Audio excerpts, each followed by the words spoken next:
Si tú tienes un gato, te van a defender de cualquier ataque demoníaco. Sebastián nos cuenta una historia súper corta, pero realmente impresionante, porque aquí te habla de cuánto están dispuestos a dar un animal para poder protegerte.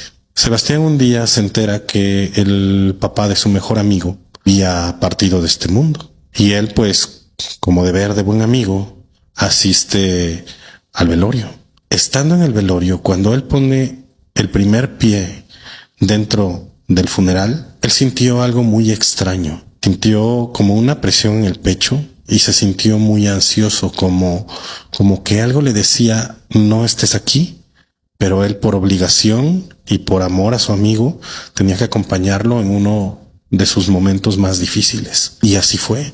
Estuvo durante varias horas ahí, pero él volteaba hacia todos lados porque sentía como una presión en la nuca también, como si alguien lo estuviera vigilando.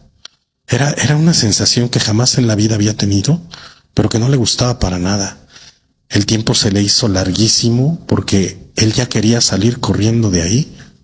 Pero bueno, cuando dieron las 2 de la mañana, decide, creo que ya fue tiempo suficiente para poder no verme mal y me voy a retirar a mi casa. Él se fue a su casa.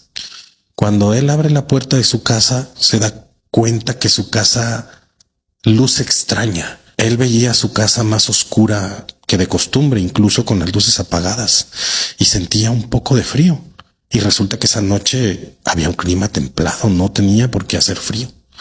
No hizo caso, lo que hizo fue, en ese momento, va a la cocina, abre una lata de comida para gato y empieza a alimentar a su gato Ramón. Pero aquí hubo otra cosa extraña. Ramón, cuando comía este tipo de comida enlatada, se emocionaba mucho y comía demasiado rápido. Pero en esta ocasión el gato ni siquiera le hizo fiestas a la comida. Como que simplemente se quedó sentado ahí junto al plato servido y se quedó viendo a Sebastián. Sebastián dijo, bueno, pues se lo va a comer al rato, me voy a subir a preparar para dormir. Se subió a su habitación, se puso la pijama y se metió a la cama para dormirse. Seguido de él llegó su gato y su gato se subió con él también a la cama. Él se duerme, estaba muy cansado. Terminó totalmente agotado por el desgaste físico que es ir a un lugar en donde solamente hay dolor. Y entre sueños ve algo que no le gusta. Ve al papá de su amigo. Pero el papá de su amigo lucía preocupado, lucía aterrado a la vez y trataba de comunicarse con él. Hacía la boca como intentando hablar, pero sus palabras eran mudas y se veía como él se agarraba la cara con desesperación de que necesitaba comunicar algo y no podía. Él tenía muchísimo miedo. ¿Por qué? Porque aunque hubiera sido un sueño, él sabía que esa persona ya no pertenecía a este mundo. Empezó a rezar para poder alejarlo y no podía completar la oración en la cabeza.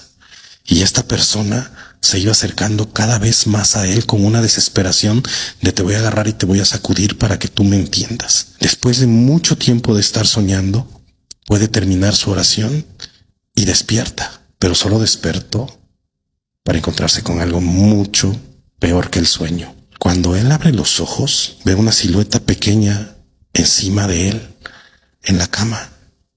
Era su gato, pero estaba erizado y estaba maullando, ese sonido que hacen cuando se van a pelear los gatos, que es horripilante, que se parece al llanto de un bebé.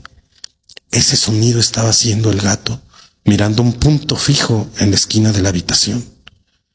Conforme fueron pasando los segundos, las pupilas de este chico se fueron dilatando y empezó a ser observable otra figura. En la esquina de su habitación estaba el papá de su amigo ya fallecido, intentando hablar como lo había visto en el sueño, intentando caminar con mucha dificultad.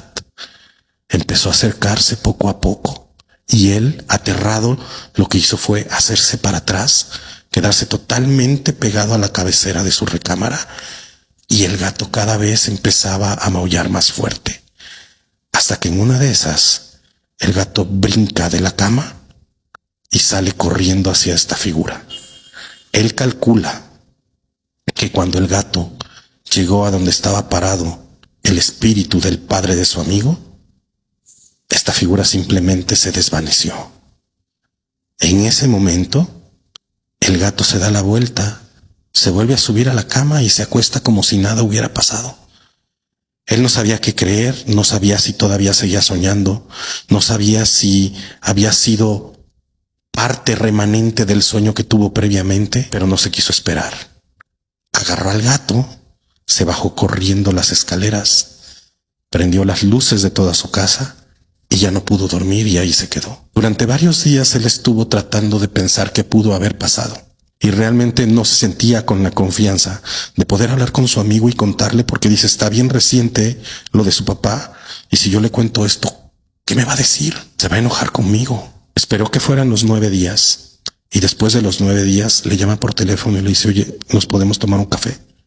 Sí, claro que sí, vamos. Se van a tomar un café y después de romper el hielo de la primer plática, le dice, mira, el motivo por el cual yo te quería ver, independientemente de apoyarte como amigo, es que te quiero contar algo. Por favor, no te vayas a sentir ofendido, ni vayas a pensar que lo estoy haciendo pues por algún otro motivo, pero necesito contártelo. Y le dice, sí, a ver, cuéntamelo. El día del velorio de tu papá, al llegar a la casa, empecé a soñar con él. Empecé a soñar muy feo, empecé a soñar como que quería decirme algo, pero no podía. Sus palabras no salían, hacía el movimiento de la boca, pero yo no escuchaba nada. De ahí me desperté y mi gato estaba erizado y en la esquina, mira, te juro por esta, que ahí vi a tu papá parado, intentando hablarme.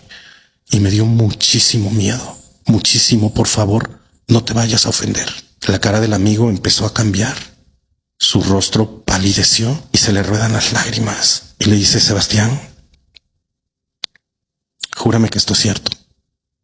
Te lo juro, no tendría por qué mentirte con algo así.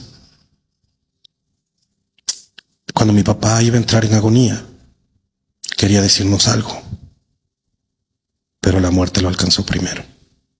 No lo logró. Probablemente te lo quería comunicar a ti para que nos lo dijeras. Desde ese día hubo una conexión todavía más especial entre ellos dos, porque también su amigo se preguntaba por qué su papá lo eligió a él. Sebastián nunca en su vida había tenido alguna experiencia similar, ni había visto sombras, ni había visto fantasmas. Él no creía incluso en temas paranormales. Y desde ese momento, pues su amistad creció más y ya nunca, hasta la fecha, que sucedió me parece hace 4 años, ya no volvió a vivir ninguna experiencia paranormal.